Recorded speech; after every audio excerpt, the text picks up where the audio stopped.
আপনি এত কিপটা কেন? তমা একথাটা বলেই সাদের দিকে তাকালো। সাদ সোফায় বসে ফোন নিয়ে ব্যস্ত ছিল। তমা সাদের সামনাসামনি বসেই সাদকে হঠাৎ কিপটা বলে সম্বোধন করল। সাদ হাত থেকে ফোনটা সরিয়ে একবার তমার দিকে তাকালো। সোফা হতে উঠে বসে বলল, আমাকে কোন দিক দিয়ে কিপটা মনে হয় তোমার? তুমি কিপটা, তাই সবাইকেই নিজের মতো মনে হয় তোমার। তমা সোফায় পা উঠিয়ে বসতে বসতে বলল, আজকে একটা ঈদের দিন। ভেবেছিলাম আজ আপনার পিছু লাগব না, কিন্তু শেষ অবধি আর পারলাম না। আপনি না বলেন আপনি আমার বড়, তো বড় হয়ে আমাকে এখনো সালামি দিলেন না কেন এখনো? সাদ তমার কথা শুনে এবার একটু নড়েচড়ে বসল। আজ সাদের পকেট ফাঁকা হবে এটা তো নিশ্চিত। পেছনে থেকে অনিতা হঠাৎ বলল, আসলেই তো সাদ, তুই না কি ওর বড়? তো বড় হলে যে ঈদের সালামি দিতে হয় তুই জানিস না? সাদ বেচারা মহা বিপদে পড়ল। বুদ্ধি করে তমাকে বলল, সালামি যেহেতু চেয়েছ পাবে, কিন্তু সালাম তো করলে না। পা ধরে সালাম করো, তারপরই সালামি দেব। তমা তৎক্ষণাৎ সাদের দু পা ধরে সালাম করল। সাদ ভ্রু উঁচু করে বলল, হয়নি হয়নি, এটাকে সালাম বলে নাকি? তোমার সালামি বাদ। সালামি করতে পারো না ঠিকঠাক ভাবে, আবার আমি সালামি কি দেব? তমা অগ্নিদৃষ্টিতে সাদের দিকে তাকালো, কিন্তু সাদ নিজের মতো বসেই আছে। তমার দিকে কোনো পাত্তা নেই। তমার আগে ফুঁসতে ফুঁসতে নিজের কাজে চলে গেল। সাদকে এর শাস্তি যদি সে না দিয়েছে তাহলে তার নাম তাবাস্সুম তমা না। তমা তো তমাই, সে এর প্রতিশোধ নেবেই নেবে।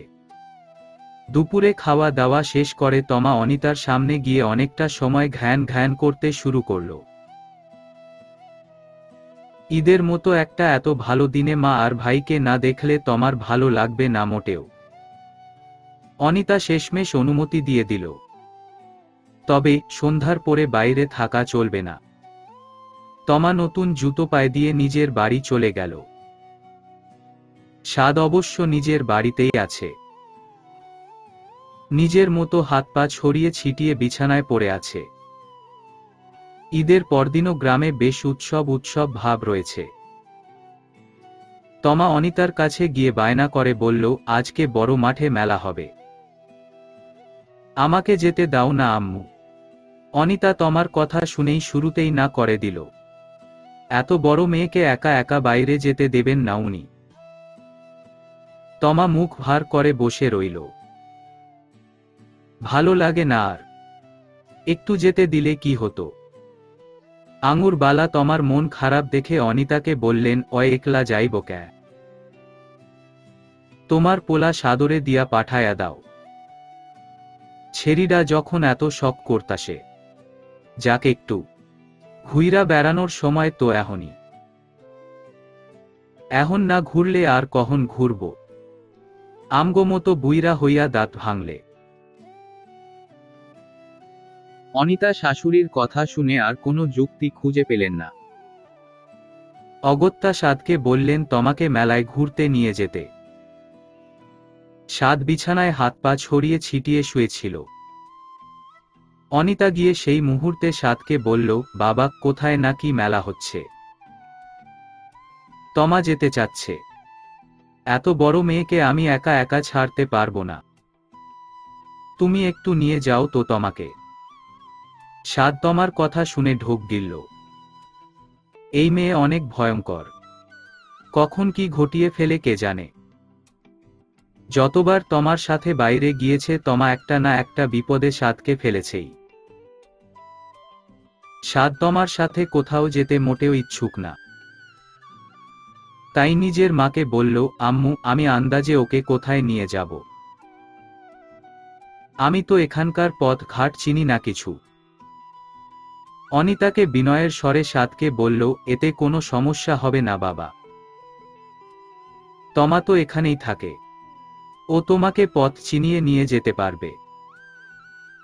এটা নিয়ে ভেবো না তুমি। এখন তাড়াতাড়ি তোমাকে নিয়ে যাও।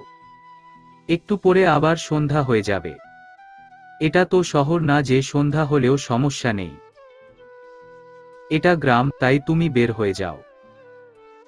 সাবধানে যেও, নাদিয়াও ছোট মানুষ। ওকেও সঙ্গে করে নিয়ে যেও। সাদ বিরক্তি মাখা মুখ করে তোমাকে নিয়ে বের হলো। একটু সাবধানে সাবধানে থাকতে হবে আজ। এই মেয়ে অনেক চালাক। কখন কোন কথা বলে বিপদে ফেলে কে জানে। তমা সাদকে পথ চিনিয়ে নিয়ে গেল। সাথে রয়েছে ছোট্ট নাদিয়া। তমা নাদিয়ার হাত ধরে তাকে সামলে রেখেছে। ছোট মানুষ পড়ে টরে আঘাত পেলে। গ্রামের মেলা বেশ বর্ষর ভাবেই হচ্ছে। পাশের গ্রাম থেকেও লোকজন মেলায় ঘুরতে এসেছে। তমা সাদের কাছে বায়না ধরল তাকে ঝালমুড়ি কিনে দিতে। গোল গোল আলু দেওয়া ঝালমুড়ি, অনেক মজার। সাদ 3টা ঝালমুড়ি নিল ঝালমুড়িওয়ালার কাছ থেকে। ছোট ছোট ঠোঙ্গায় রাখা ঝালমুড়ি খেতে খেতে সাদ এদিক ওদিক ঘুরে সবাইকে দেখছে। নাদিয়া ইতিমধ্যে একবার বায়না ধরেছে তাকে গোলাপি গোলাপি হাওয়াই মিঠাই কিনে দিতে হবে।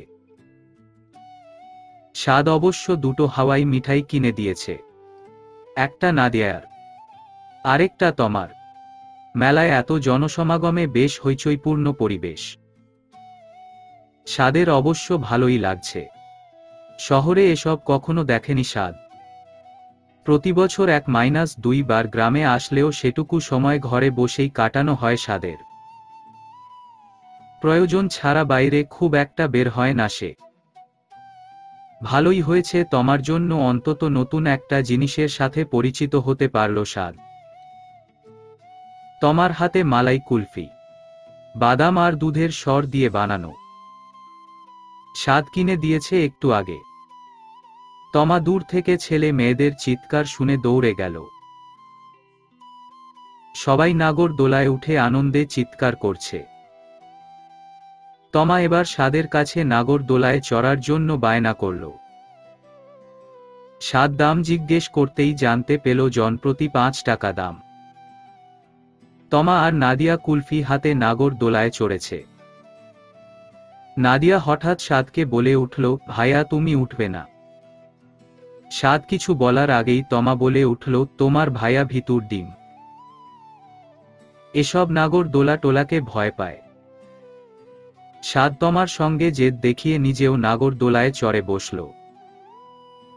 প্রথমবার যখন নাগর দোলায় একটা হালকা ঘুরানি দিল তখন সাদের ভালোই লাগছিল। কিন্তু হঠাৎ করে জোরে জোরে নাগর দোলা ঘুরতে শুরু করল। সাদ ভয়ে চোখ বন্ধ করে ফেলল। কলিজাটা ছিঁড়ে যাচ্ছে মনে হচ্ছে। সাদ হঠাৎ নিচের দিকে তাকালো ভয় ভয়। এত জোরে নাগর দোলা দুলছে দেখে সাদ জোরে চিৎকার করে বলতে লাগলো, থামান, থামান, আমি নামবো, আমি নামবো, আল্লাহ বাঁচাও, আল্লাহ আমার কলিজা ছিঁড়ে যাচ্ছে, আম্মু, আমি নামবো, আমি নামবো। কিন্তু ছেলে মেয়েদের চিৎকারে কেউই সাদের কথা কিছুই শুনতে পেল না। সাদ শেষে তমাকে বলল, তমা এটাকে থামতে বলো। অনেক ঝাঁকি লাগছে, আমি নামবো। তমা তো সাদের অবস্থা দেখে হেসেই চলেছে। বিড়বিড় করে সাদকে বলল, কালকে পায়ে সালাম করা সত্ত্বেও কোনো সালামি পাইনি। এটার শোধ কি আমি তুলব না ভেবেছেন? তমা সাদের বুক পকেট থেকে 15 টাকা নিচে ছুঁড়ে দিয়ে বলল, এই যে মামা, আমরা আরো একবার চড়ব। 3 জন টাকা রাখেন। এবার নাগর দোলা আবারও জোরে জোরে ঘুরতে শুরু করল। সাদ নাগরদোলা ঘুরতে দেখে বলল, আল্লাহ গো, আমাকে বাঁচাও, আমি শেষ, আমাকে নামাও কেউ, আমাকে দয়া করে নামিয়ে দাও, আমি নামব। কিন্তু সবাই তো নিজের মতো চিৎকার করতেই ব্যস্ত। সাদের কথা শোনার সময় কারো আছে? সাদ আরো জোরে জোরে আল্লাহ গো, আল্লাহ গো বলে চিৎকার করতে শুরু করল। তমা পাশ থেকে হেসে লুটোপুটি খাচ্ছে। বাছাধন, তুমি ঘুঘু দেখেছ কিন্তু ফাঁদ দেখনি। কত ধানে কত চাল বোঝো এবার। নাগরদোলা থেকে নামা মাত্রই সাদের মাথা চরকার মতো ঘুরতে শুরু করল। বহু কষ্টে দুলতে দুলতে বাড়ি এলো। ঘরে ঢুকেই ধপাস করে দরজা লাগিয়ে দিল। তমাকে যদি একটা শিক্ষা না দিয়েছে তবে তার নামও ইরফান রশিদ সাদ না। তমা আর আঙ্গুর বালা রাতে একসঙ্গে ঘুমোচ্ছে। তমার তখন সবেমাত্র চোখ লেগে এসেছে। কারো ফুপানোর শব্দ শুনে উঠে বসল তমা। আঙ্গুর বালা বালিশে হেলান দিয়ে চোখের পানি মুছছে। তমা মায়াভরা কণ্ঠে আঙ্গুর বালাকে বলল, কি হয়েছে দাদু? তুমি কাঁদছ কেন? আঙ্গুর বালা কাদো কাদো গলায় বলল, আর কি হইব, কিছু হয় নাই। তমা আঙ্গুর বালার আঁচল ধরে বলল, তাহলে শুধু শুধু কান্না করছো কেন? আঙ্গুর বালা তমাকে ঝাড়ি মেরে বলল, আমার কান্দন আমি কান্দি, তোর কি? তমা এবার চুপ হয়ে গেল, আর কোনো কথা না বলে আঙ্গুর বালার পাশে বসে রইল। আঙ্গুর বালা চোখের পানি মুছতে মুছতে বলল, আজকা তোর দাদার কথা বারবার মনে পড়তাসে। তুই আর ওয় যখন মেলায় গেলি আমার বুকটা খা খা কইরা উঠোসে। আমি যখন বিয়া কইরা এই বাড়িতে আইলাম তখন আমি তোর মতো হ্যাংলা জুংলা একটা চিকনা পাতলা শরীর লইয়া হারাদিন টই টই করতাম। আমার শাশুড়ি আবার এডি পছন্দ করত না। বাইরে গেলে কি গাইল গাল যে পারত। একবার শুনলাম মাঠের ওইদিকে মেলা হইব। তোর দাদারে কইলাম, হ্যাঁ আমারে বিকালে লইয়া গেল। কত কিছু কিনা দিল, ঝালমুড়ি বাদাম বুট খাওয়াইল। আহারো, মানুষটা নাই, সারাদিন খালি হ্যার কথা মনে পড়ে। আমারে কত ভালোবাসত। চল হ্যানে ঘুরতে যাই, এইডা খাই ওইডা খাই। আমার আর ভাল লাগে না রে। আল্লাহ এত মানুষের মরণ দেয়, আমি মরি না ক্যা? আমার আর একলা একলা ভালা লাগে না, কারে লইয়া থাকুম আমি।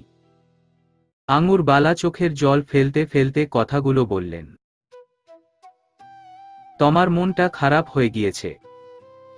চুপটি করে আঙ্গুর বালাকে জড়িয়ে ধরে শুয়ে পড়ল তমা। সকালে তমা পুকুর পাড়ে বসে বসে পা দোলাচ্ছে। এমন সময় সাদ সেখানে এসে উপস্থিত হল। তমা সাদকে দেখে গান ধরল, 15 আর 16 নাগরদোলায় দোল। সাদের মাথায় যেন দাউ দাউ করে আগুন জ্বলে উঠল। এই মেয়েটা ভারী বেয়াদব তো। সাদ তমার দিকে তেরে গিয়ে বলল, তুমি কিন্তু বেশি বাড়াবাড়ি করছো তমা, তোমাকে আমি দেখে নেব। তমা ফিক করে হেসে বলল, কাল নাগরদোলার ঘূর্ণি খেয়ে মাথা আছে না গেছে। সাদ সকালে এত মাতলামি না করে ঘরে গিয়ে ঘুম দিন যান। সাদ এবার রেগেমেগে আগুনের জমাট বাঁধা কুণ্ডলীর ন্যায় তমাকে বলল, তোমার হাল যদি বেহাল না করেছি তবে আমার নাম সাদ না। তমা দাঁত বের করে হাসতে হাসতে বলল, আপনার নাম সাদ না পাদ। হাহা। সাদ এবার রেগে গিয়ে তমাকে ধাক্কা দিয়ে পুকুরে ফেলে দিল। তমা পুকুরে পড়ে গিয়ে টুপ করে ডুবে গেল। পানির নিচে শ্বাস বন্ধ করে নিচে বসে থাকল। সাদ পানির দিকে তাকিয়ে রইল। তমা গেল কোথায়? 5 মিনিট আগে তমাকে পুকুরে ফেলে দিয়েছে, এখনো উঠল না যে। তমা আবার মরে টরে গেল না তো? সাদ ভয় ভয় এক পা করে পানিতে নামল। কিন্তু কিসের তমা, কিসের কি? পেছনে থেকে শীষ বাজানোর শব্দ শুনে সাদ পেছনে ফিরে তাকাল। ওমা সে কি! তমা তো পানির নিচে ছিল, তবে ওপরে উঠল কি করে? তমা সাদকে অবাক করে দিয়ে বলে উঠল, ছোটবেলা থেকে গ্রামে বড় হয়েছি, সাঁতার জানি। এটুকু বলেই তমা পুকুর পার থেকে লাফাতে লাফাতে চলে এলো। সাদ মদন হয়ে পুকুরে বসে থাকল। অন্যকে পানিতে ফেলতে গিয়ে নিজেই কিনা শেষমেশ পানিতে পড়ে গেল। সাদ ঘরে ঢোকার সময় শুনতে পেল আঙুরবালা আর অনিতা গল্প করছে। অনিতা কথা প্রসঙ্গে আঙুরবালাকে বলতে লাগল, সাদ যখন পড়াশোনা শেষ করে চাকরি বাকরি করবে, তখন সাদ আর তমার বড় করে বৌভাতের অনুষ্ঠান করব। তমার জন্য কত গহনা তুলে রেখেছি আমি। লাল টুকটুকে একটা শাড়ি পরিয়ে তমাকে ঘরে তুলব আমরা। আমার ছেলের একটা মাত্র বউ। সাদ এটুকু শুনে মুচকি হাসল। তার মায়ের এত স্বপ্ন তমাকে নিয়ে। একবার যদি টের পেত তমার পেটে পেটে এত শয়তানি আর কুবুদ্ধি, তাহলে আর ভুলেও তমার দিকে ফিরে তাকাতো না। ঈদের ছুটি শেষ, কাল থেকে স্কুল কলেজ সব শুরু। তমারও কাল থেকে স্কুল শুরু। সাদেরও কলেজ শুধু কাল থেকে। তাই আজ দুপুরে খাবার খেয়েই সবাই রওনা দেবে। তমার আজ মন ভীষণ খারাপ। সাদ চলে গেলে কার সঙ্গে ঝগড়া করবে তমা? কেন সাদ এত অল্প সময়ের জন্য আসে? আর কতগুলো থেকে গেলে কি হতো? কলেজে কয়দিন না গেলে কি এমন ক্ষতি হতো? তমা দুপুরে রাগ করে কিছুই খেল না। সাদ চলে যাওয়ার আগে একবার সাদের সঙ্গে দেখাও করল না। রাগে দুঃখে গাছতলায় মাথা নিচু করে বসে রইল। সাদকে অনিতা তাড়া দিতে শুরু করলেন। এখন না বের হলে দেরি হয়ে যাবে পৌঁছাতে পৌঁছাতে। সাদ ঘুরে ফিরে শুধু তমাকে খুঁজছিল। তমাকে খুঁজে না পেয়ে পুকুর পাড়ে দৌড়ে গেল। তমা যে সেখানেও নেই। তবে গেল কোথায় তমা? তমাকে খুঁজতে খুঁজতে বাড়ির পেছনের গাছ তলায় এলো সাদ। তমা মাথা নিচু করে বসে আছে। সাদ তমার সামনে গিয়ে হাঁটু মুড়ে বসে তমাকে ডাক দিল, তমা। তমা প্রত্যুত্তরে কোনো জবাব দিল না। এই মানুষটার সঙ্গে কোনো কথা নেই তমার। সাদ তমার মাথাটা উঁচু করে ধরল। কেঁদে কেটে মুখ লাল টকটকে বানিয়ে ফেলেছে। সাদ বিনয়ের স্বরে বলল, আমি কি একেবারে চলে যাচ্ছি? আবার আসব তো? তমা তবুও নিরুত্তর। সাদ তমাকে বুকে জড়িয়ে নিয়ে গভীর মমতায় বলল, এই কিছুদিন পরপরই তো দেখা হয়। তবুও তুমি এমন কেন করো? ফোনও তো আছে। ভিডিও কল দেবে, আমাকে দেখতে পাবে। তমা সাদের হাত সরিয়ে দিয়ে বলল, ওখানে শুধু দেখা যায়, ছোঁয়া তো যায় না। সাদ এবার কিছুটা চুপ হয়ে গেল। তমার কথার কোনো উত্তর খুঁজে পেল না। নিবিড় কণ্ঠে তমাকে বলল, এখন তো অল্প অল্প দেখা হচ্ছে। আমার যখন পড়াশোনা শেষ হবে তখন অনেক অনেক দিন একসাথে থাকতে পারবো আমরা। এখন যদি পড়াশোনা ঠিকমতো না করি, ফাঁকি দেই, তাহলে তো আম্মু তোমার সঙ্গে দেখাই করতে দেবে না। তমা চুপ করে বসে রইল। সাদ স্নেহ মাখা কণ্ঠে তমাকে বলল, আমি যাই এবার। তমা মাথা নাড়িয়ে বলল, আবার আসবেন তো? সাদ হেসে বলল, আবার যখন আসবো অনেক অনেক দিন থাকব। খুব মজা করব তখন। তমা হঠাৎ দৌড়ে এসে সাদকে ঝাপটে ধরল। সাদ নিবিড় বন্ধনে আঁকড়ে ধরল তমাকে। তবে দূর থেকে অনিতার গলার স্বর শুনে আস্তে আস্তে বাঁধন হালকা করে সাদকে মুক্ত করে দিল তমা। আসি তবে, সাদ এটুকু বলেই পেছনে ফিরে হাঁটতে শুরু করল। তমা পেছনে থেকে ফুপিয়ে ফুপিয়ে কাঁদছে। সাদ কিছু দূর গিয়েই আবার পেছনে ফিরে তাকাল। অবাক করা বিষয়, সে আর ক্রোধনরত তমাকে দেখতে পাচ্ছে না। দেখতে পাচ্ছে লাল শাড়ি ও অলংকার পরিহিত বিয়ের সাজে দাঁড়িয়ে থাকা তমাকে। আচ্ছা, মা যে বলেছিল তমাকে লাল শাড়ি পরিয়ে বৌভাতের অনুষ্ঠান পালন করবে, তখন কি তমাকে দেখতে এরকমই লাগবে? সাদের পড়াশোনার পর্ব শেষ। পড়াশোনা শেষ করে এখন একটা প্রাইভেট কোম্পানিতে জব করছে। আঙুর বালা ইনিয়ে বিনিয়ে অনিতাকে সাদ আর তমার রিসিপশনের ব্যাপারটা মনে করিয়ে দিলেন। অনিতা ভেবে দেখলেন আসলেই সাদ আর তমা দুজনেই এখন বড় হয়ে গেছে। তমারও 18 বছর হয়ে গেছে, তাই এখন বড় করে রিসিপশনের অনুষ্ঠান করাই যায়। ভেবেচিন্তে সিদ্ধান্ত নিলেন আজই মহসিন খানের সঙ্গে ব্যাপারটা নিয়ে আলোচনা করবেন। আলতাপায়ে পুকুরে পা ডুবিয়ে বসে রয়েছে এক তরুণী। কিশোরী থেকে তরুণীতে রূপান্তরিত হওয়া মেয়েটি আসলে তমা। চঞ্চলতা আগের থেকে বেশ খানিকটা কমে গেছে। খুব বুদ্ধিমতী আর গুছানো প্রকৃতির মানুষ তমা। আগের মতো লাফঝাপ দৌড়দৌড়ি সব একেবারে বাদ। আঙুর বালাকে অনিতা রাতে ফোন দিয়ে চলে আসতে বলল। মহসিনের সাথে তার আলোচনা শেষ। সাদ এখন প্রাপ্তবয়স্ক হয়ে গেছে, তাই এখন ওরা একসাথে থাকতেই পারে। সকালে তমাকে আর অনিতাকে ট্রেনে উঠিয়ে দিল রাফসিন। বাসেই যাওয়ার ইচ্ছে ছিল, তবে আঙুর বালার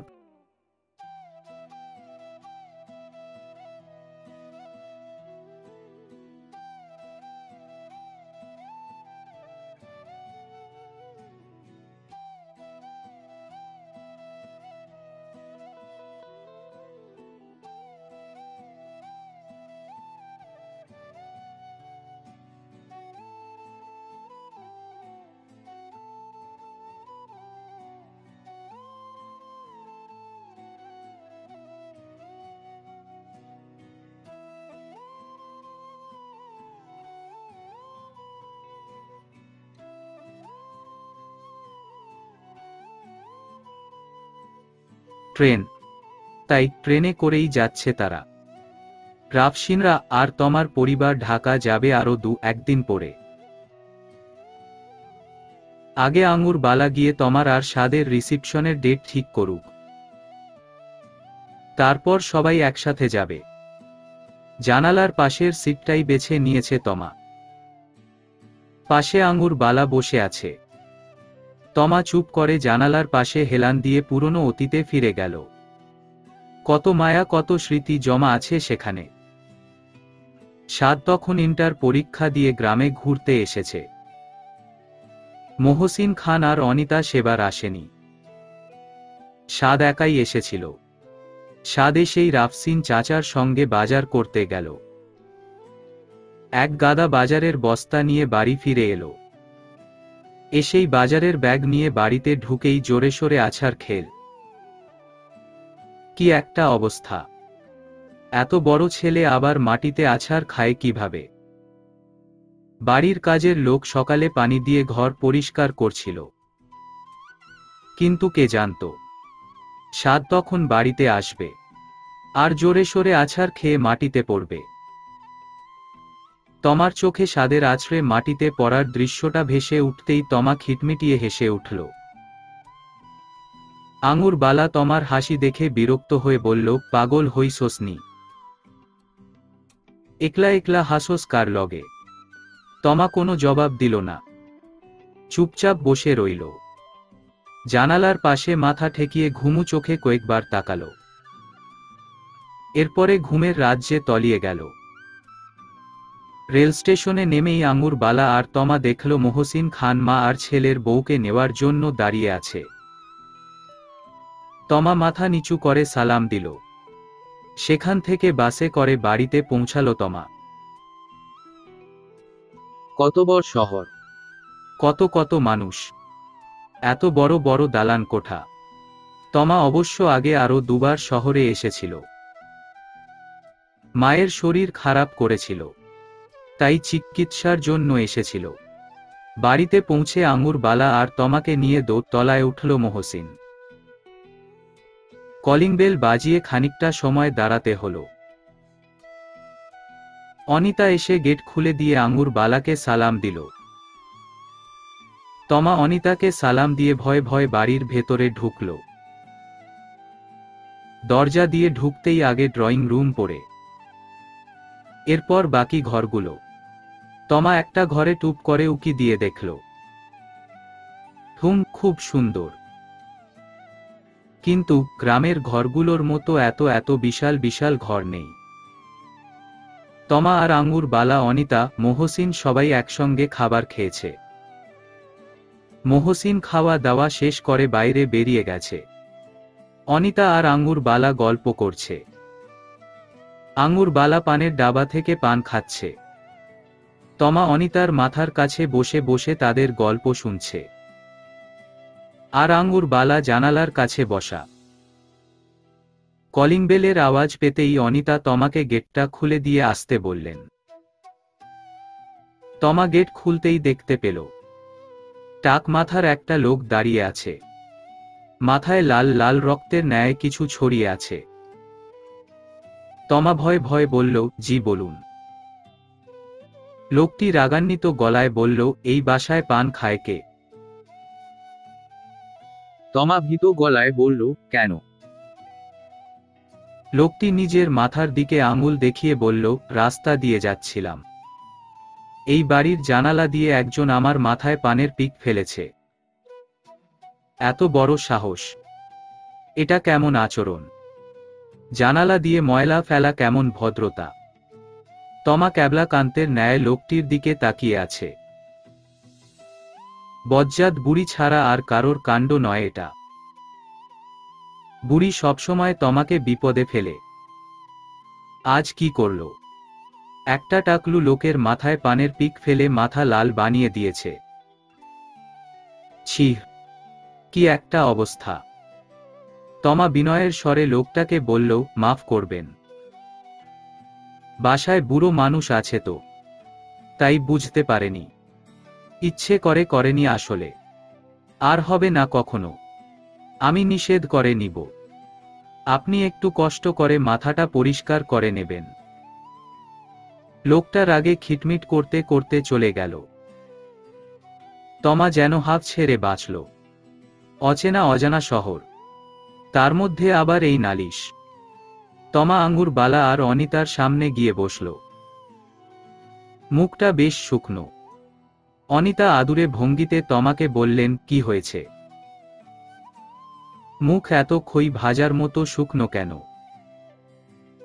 কে এসেছিল তখন?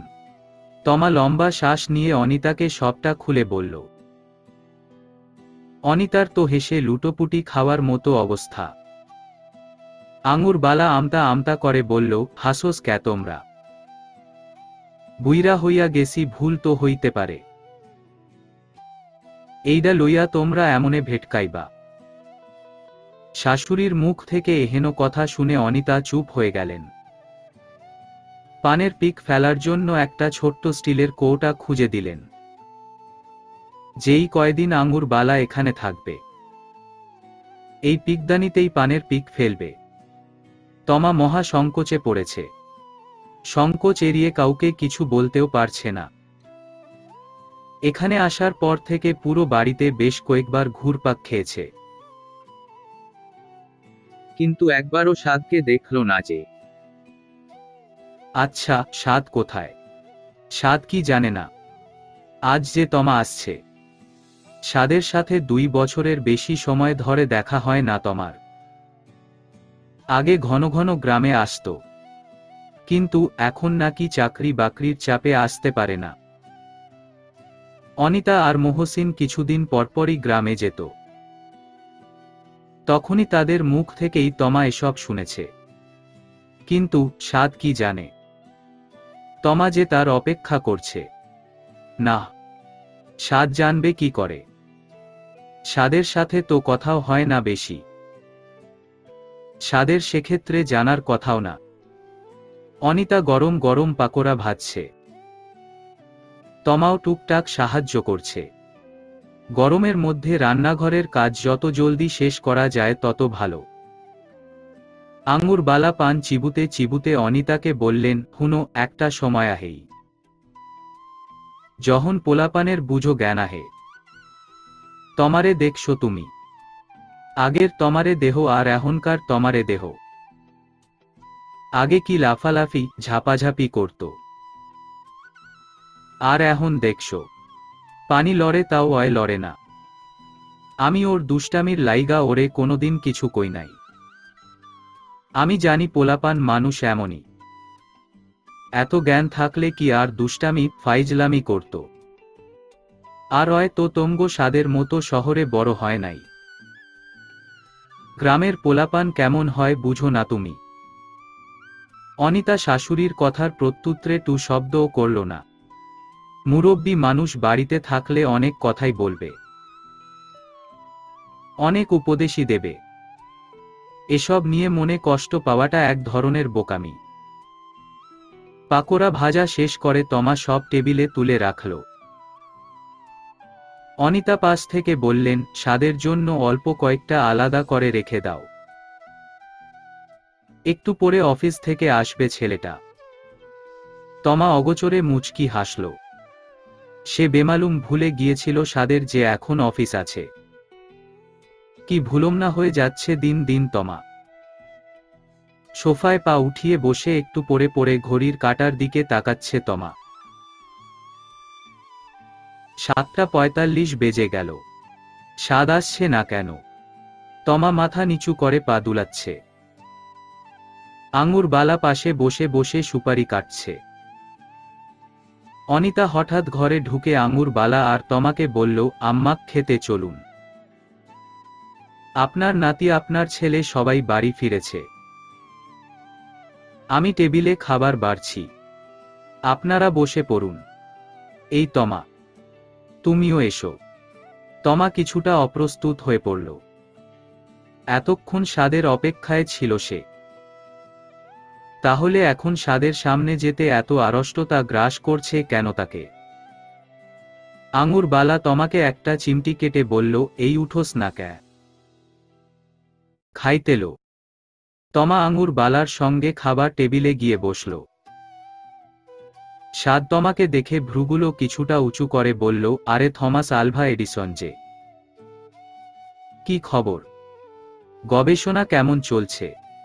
তমা বেশ বিরক্তি প্রকাশ করল এবারে। কথা নেই বার্তা নেই, পুরনো কথা নিয়ে এখন খোঁচাখুচি করছে। অনিতা পাশ থেকে হেসে স্বাদকে বলল, উফ স্বাদ, মেয়েটাকে শান্তি দেবে না নাকি? কবে কি বলতে গিয়ে কি বলে ফেলেছে, এটা নিয়ে এখনো এত খোঁচা দিচ্ছ? স্বাদ দুষ্টুমির ভঙ্গিতে একবার তমার দিকে তাকিয়ে আবার খাবারের প্লেটের দিকে মনোযোগ দিল। তমা আবার স্মৃতিতে ফিরে গেল।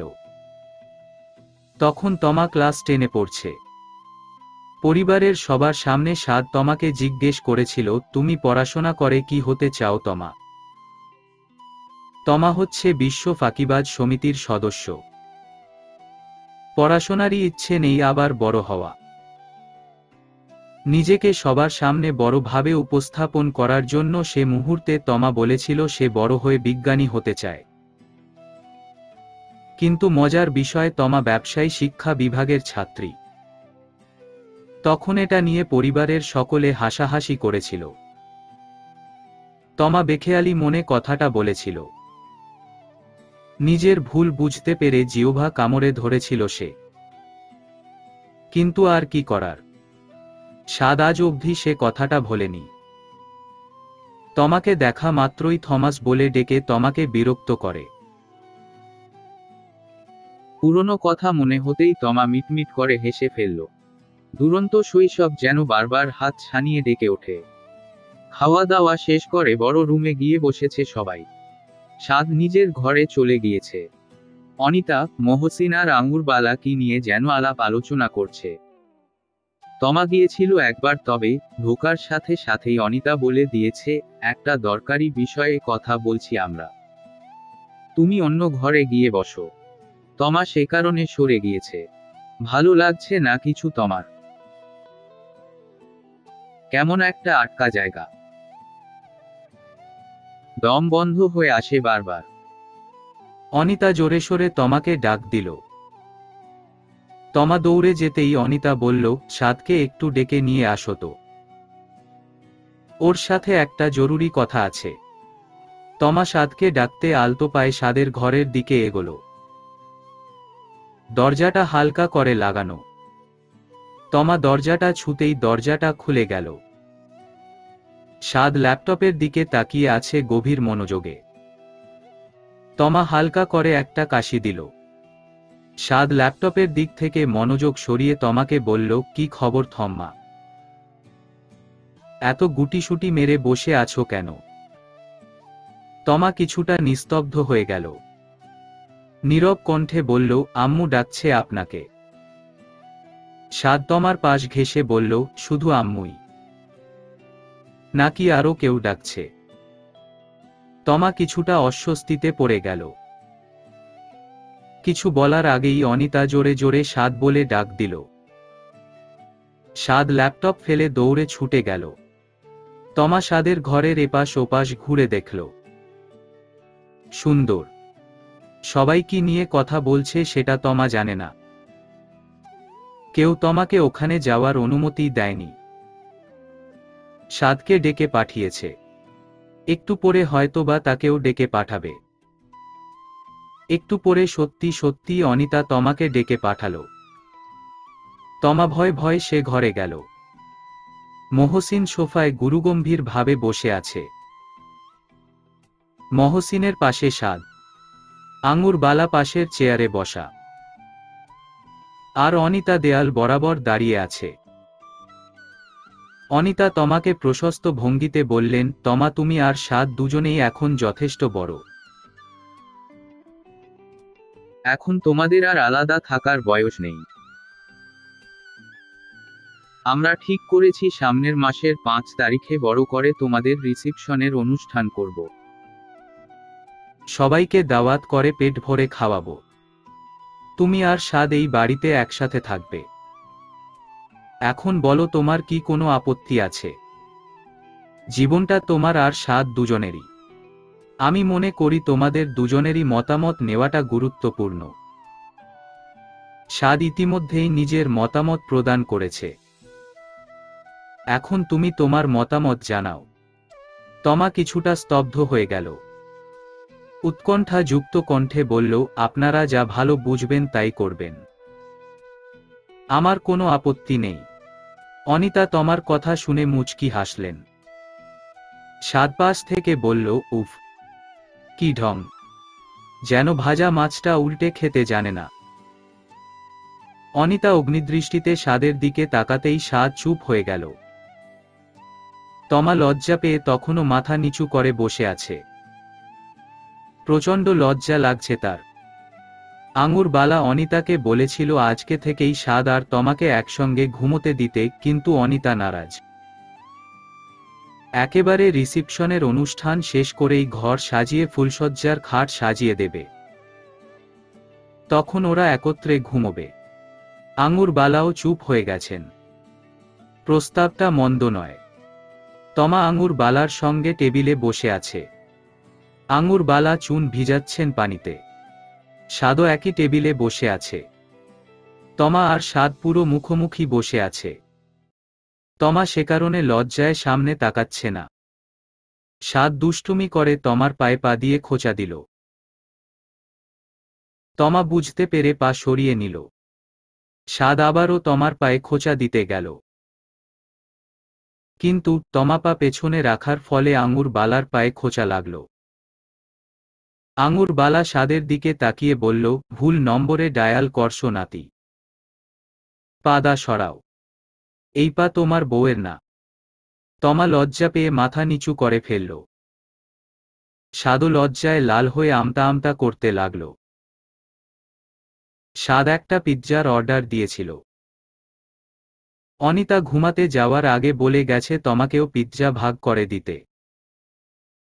সাদ তমার জন্য প্লেটে পিৎজা রেখে তমার দিকে বাড়িয়ে দিল। তমা প্লেটে হাত দেওয়া মাত্রই আঙুর বালা তমার হাত থেকে প্লেট কেড়ে নিল।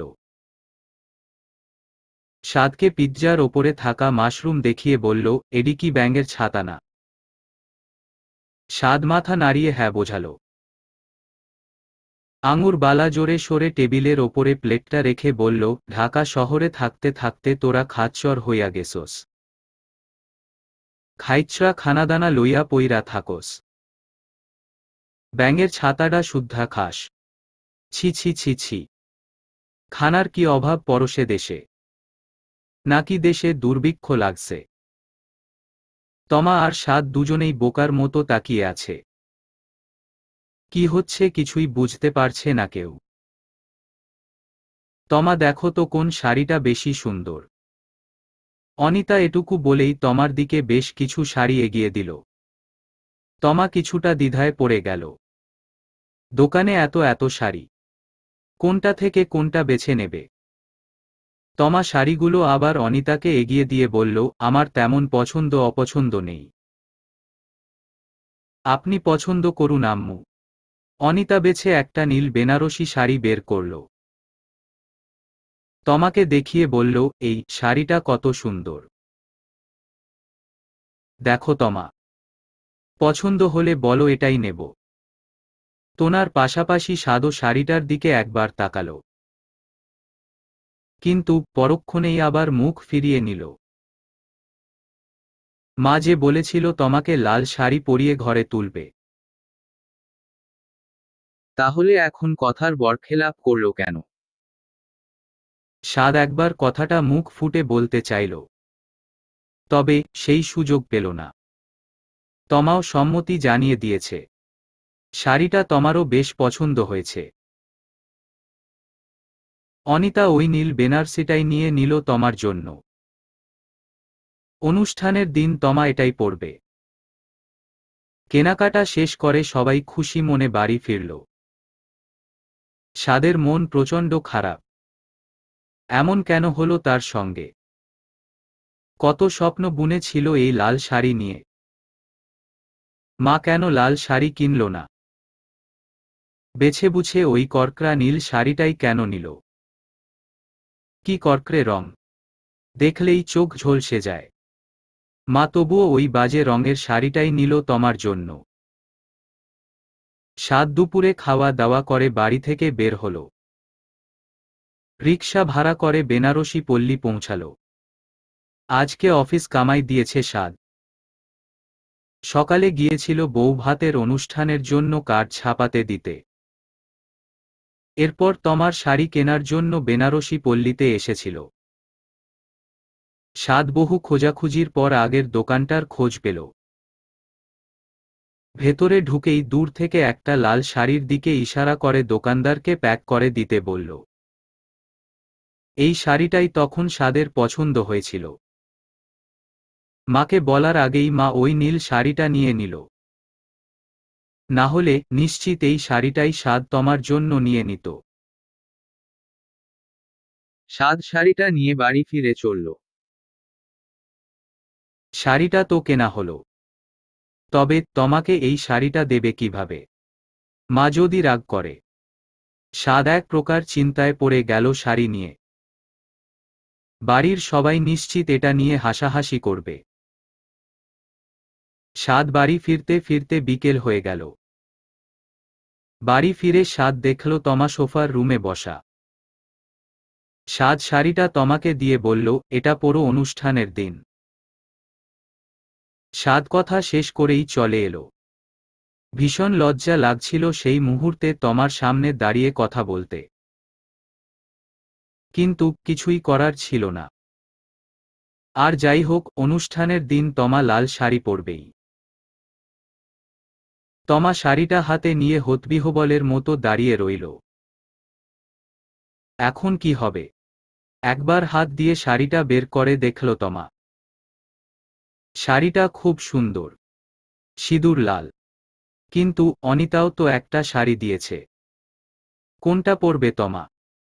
তমা ঘরে গিয়ে অনিতাকে শাড়িটা খুলে দেখাল। অনিতা জিজ্ঞেস করল, এই শাড়িটা কে দিল। আমি তো তোমার জন্য অন্য শাড়ি কিনেছি।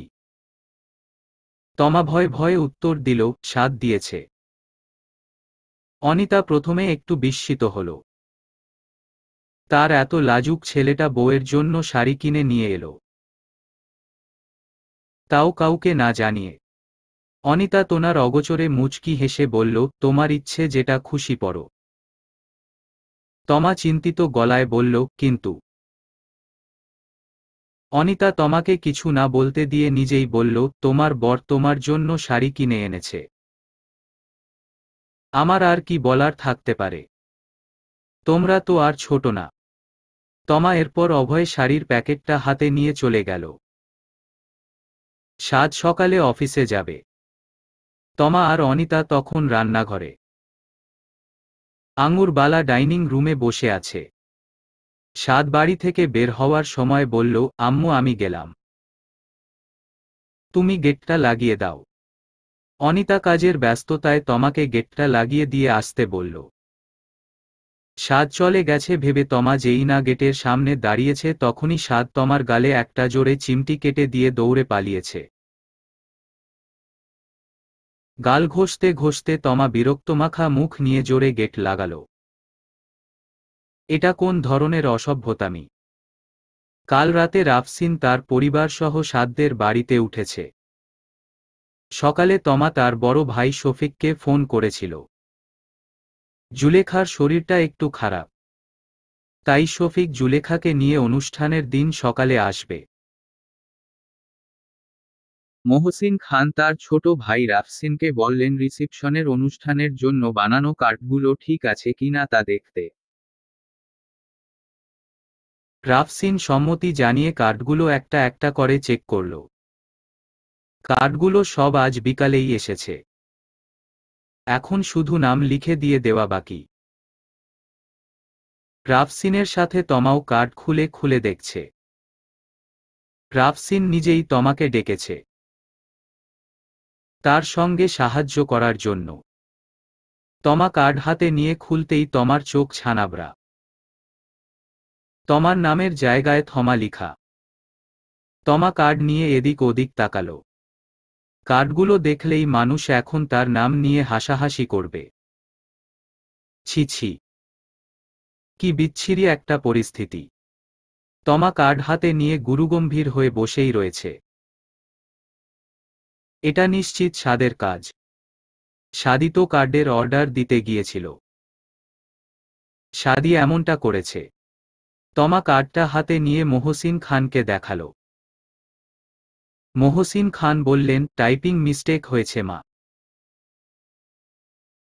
এই রাফসিন কার্ডের মধ্যে তমার নামটা শুদ্ধ করে লিখে দে তো। রাফসিন প্রত্যেকটা কার্ডে তমার নাম শুদ্ধ করে লিখে দিল। থমা কেটে তমা। তমা আজ সাদের ওপরে বেশ চড়ে আছে। সাদকে সামনে পেলেই কাঁচা চাবিয়ে খেয়ে ফেলবে এটা তো নিশ্চিত। সাদ বাড়িতে এসেই কিছুক্ষণ ফ্লোরে বসে বসে কার্ডগুলো ঘাটল। তমা সাদের দিকে এগিয়ে গিয়ে বলল, আপনি কার্ডে আমার নাম ভুল লিখিয়েছেন কেন? সাদ ব্যস্ত কণ্ঠে বলল, কোথায়? ঠিকই তো আছে, থমাস আলভা এডিসন। তমা বিরক্ত হয়ে সাদের সামনে থেকে সরে গেল। এত বেশি বোঝে এই ছেলেটা। বাইরে প্রচণ্ড দমকা হাওয়া বইছে। টুপটাপ করে গড়িয়ে পড়ছে বৃষ্টির ফোঁটা। রিসিপশনের অনুষ্ঠান কালে রাতে হবে, তাই তমা আজ হাত ভরে মেহেদি দিয়েছে। অনিতা দিয়ে দিচ্ছে তমার হাতে মেহেদি। সাদ বেশ কয়েকবার উকি ঝুঁকি মেরে গিয়েছে। অনিতাকে সামনে দেখে আর তমাকে কিছু বলার সাহস পায়নি। দুহাত ভর্তি করে মেহেদি দেওয়া শেষ তমার। অনিতা অন্য কাজে রান্নাঘরে যেতেই সাদ এসে তমাকে বিরক্ত করা শুরু করল। এই একটু আগেই অফিস থেকে এসেছে সাদ। মেহেদির টিউব হাতে নিয়ে সাদ বলল, হিলু থম্মা, কি অবস্থা? মেহেদি দেওয়া হচ্ছে। মেহেদি কই দেখি তো। তমা বিরক্ত হয়ে জোরে সাদের শার্টে মেহেদি ছুঁয়ে দিল। তমাই বা কি করবে? সাদ সবসময় জ্বালিয়ে মারছে। এই কতক্ষণ আগে টেবিলে এক গাদা পানি ফেলে দিয়েছিল। কিছু বলাও যায় না এখন। কিছু বললেই সবার সামনে থমাস থমাস বলে ব্যঙ্গ করে। সাদ একবার নিজের শার্টের দিকে তাকালো। অফিসের ইউনিফর্মটা তমা মেহেদি লাগিয়ে শেষ করে দিয়েছে। সাদা শার্টটা পুরো গেছে। একটু আগে অফিস থেকে এসে আর ইউনিফর্ম খোলা হয়নি। তমা এই ফাঁকে মেহেদি লাগিয়ে দিয়েছে শার্টে। সাদ একবার বারান্দার দরজা খুলে বাইরে তাকালো। ঝিরিঝিরি বৃষ্টির আওয়াজে মুখরিত চারপাশ। সাদ দ্রুত বারান্দার দরজা বন্ধ করে ড্রয়িংরুমের দিকে ছুটল। যা করার এখনই করতে হবে, না হলে বৃষ্টি পড়া বন্ধ হয়ে যাবে। সাদ এক ছুটে ড্রয়িংরুমে গিয়ে তমার হাত টেনে ধরে বাসার বড় দরজাটা বাইরে থেকে লাগিয়ে দিল। তমা হতবিহ্বলের ন্যায় সাদের দিকে তাকাচ্ছে বারবার। সাদ কোথায় নিয়ে যাচ্ছে তাকে? সাদ তমার হাত ধরে তড়িঘড়ি করে ছাদে উঠল। ছাদ পুরো ভিজে গেছে বৃষ্টির পানিতে। সাদ ছাদে পৌঁছে তমার হাত আলগা করে দিল। তমা এদিক ওদিক তাকালো। সাদ এই বৃষ্টির মধ্যে তমাকে ছাদে নিয়ে এলো কেন? তমা নিচের দিকে তাকালো। লাল লাল রক্তের ন্যায় কি ছড়িয়ে পড়ছে মেঝেতে। তমা নিজের হাতের দিকেও তাকালো একবার। হাতের মেহেদি পানিতে ভিজে রং ছড়াচ্ছে। তমার ওড়নার নিচের অংশ আর গায়ে পরনে কামিজটার খানিকটা লাল টকটকে হয়ে গেছে। সাদ হাসতে হাসতে তমার দিকে তাকালো। এটা তমার প্রতি তার নেওয়া নীরব প্রতিশোধ। তমা তার শার্ট নষ্ট করে দিয়েছে মেহেদি দিয়ে। বিনিময়ে সে তমার জামা নষ্ট করে দিয়েছে। শোধবোধ। তমা বৃষ্টির পানিতে গা ভিজিয়ে ফেলেছে। বাজ পড়ার আওয়াজ হচ্ছে বারবার। তমার এতে অবশ্য কোনো নড়চড় নেই। রাতের বেলা বৃষ্টিতে ভিজেনি কখনো তমা, তাও আবার এমন অন্ধকারে। তমা স্থির দৃষ্টিতে সাদের দিকে তাকালো। সাদের সাদা শার্টে মেহেদির দাগ আরও ছড়িয়ে গেছে। সাদ তমার দৃষ্টির মানে বুঝতে পেরে তৃপ্ত কণ্ঠে তমাকে বলল, তুমি আমার শার্ট নষ্ট করেছ, আমি তোমার জামা নষ্ট করেছি। তমা নিজের জামার দিকে তাকালো। আসলেই নষ্ট হয়ে গেছে। এই জামা আর পরা যাবে না কখনো। সাদ তমার দিকে তাকিয়ে জোরে জোরে হাসল।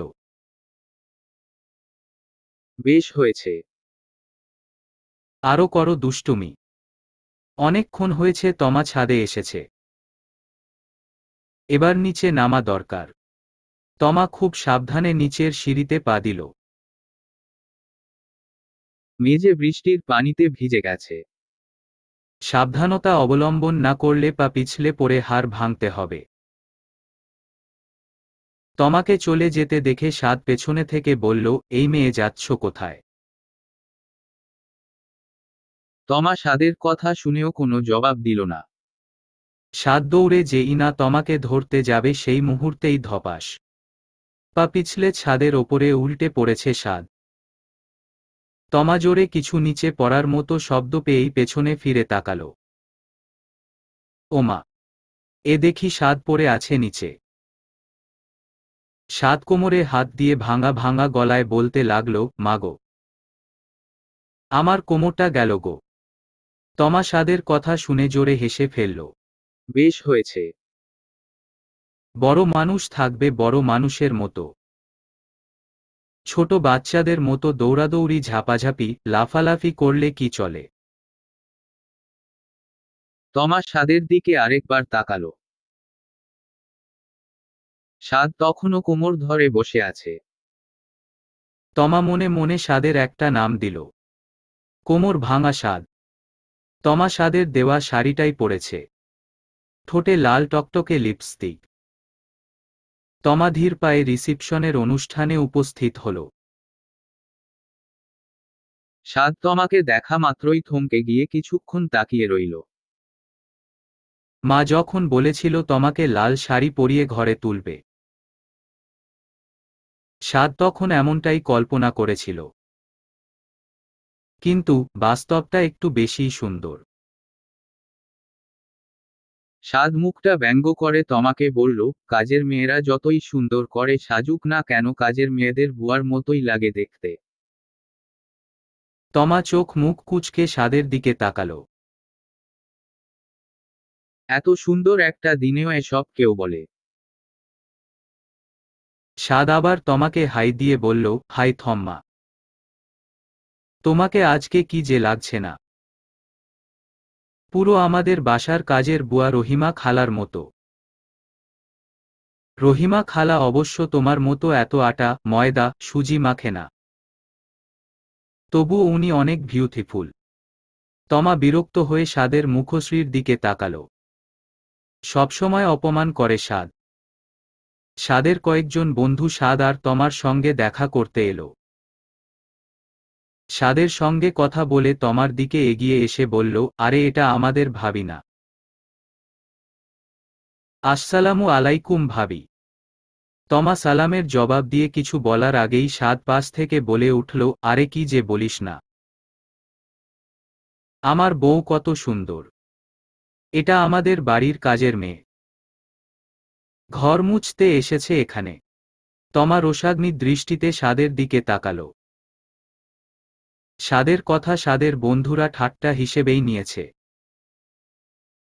হাসতে হাসতে সবাই স্বাদকে বলল, স্বাদ তোর বদভ্যেস আর গেল না।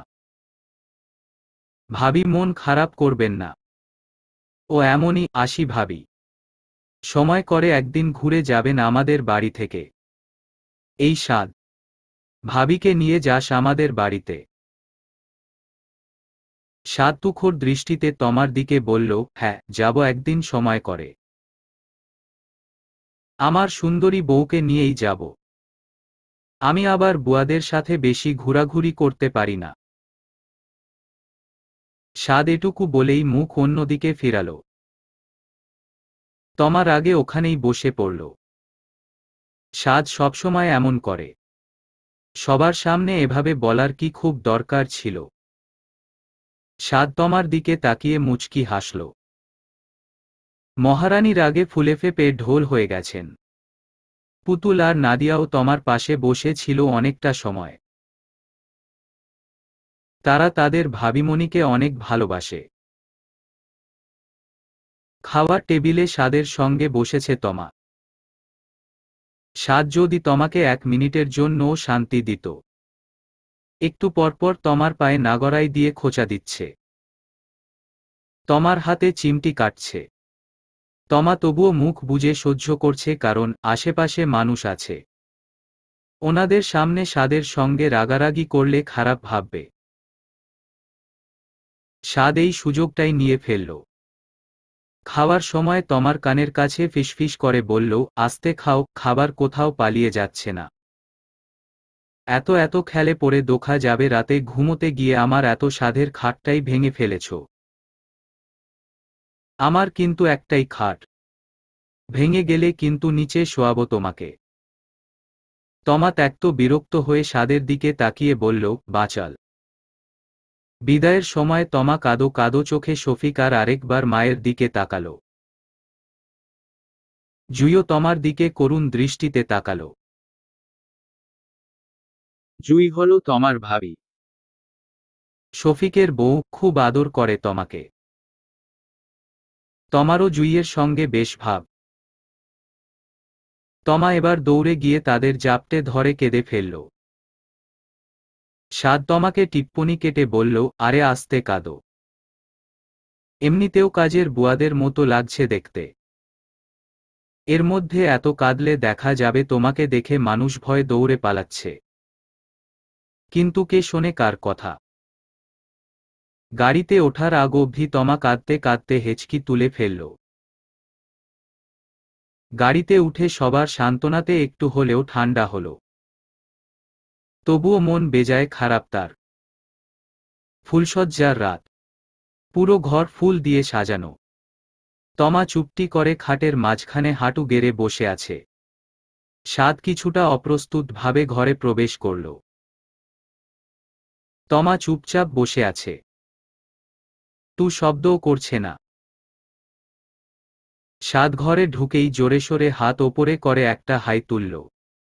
তমা চমকে উঠে স্বাদের দিকে তাকালো। স্বাদ তমার দিকে এগিয়ে আসতে আসতে বলল, ঝাঁঝের রানী লবঙ্গ লতিকা, এবার যাবে কোথায়? তোমাকে তো এবার বাগে পেয়েছি।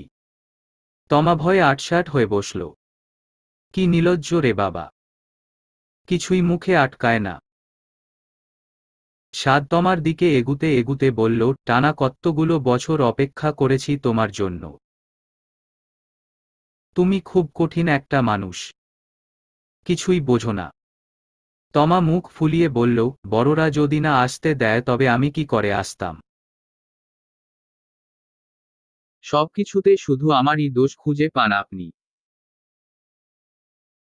স্বাদ কিছুটা থেমে বলল, এবার এসব বাদ দাও থমা।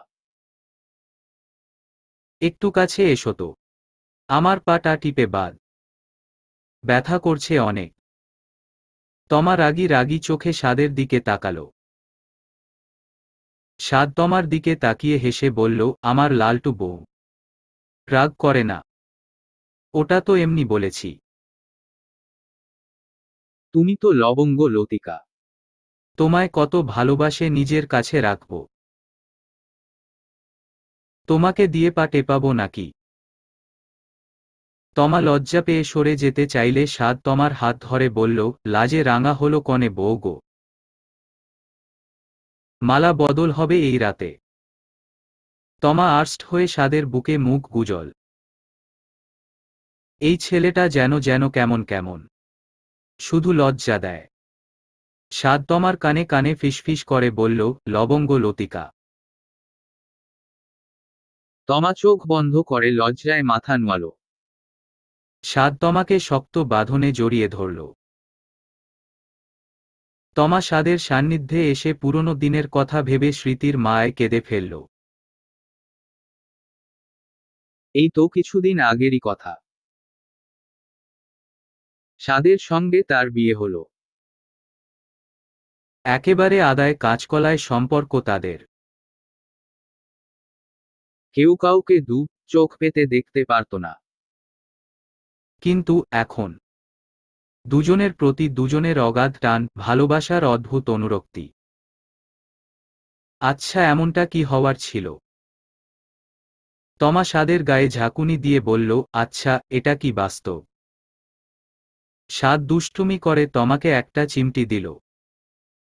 তমা কিছু বলার পূর্বেই স্বাদ বলল, ঝাঁঝের রানী লবঙ্গ লতিকা, সবকিছুর সুদ তুলব আজ।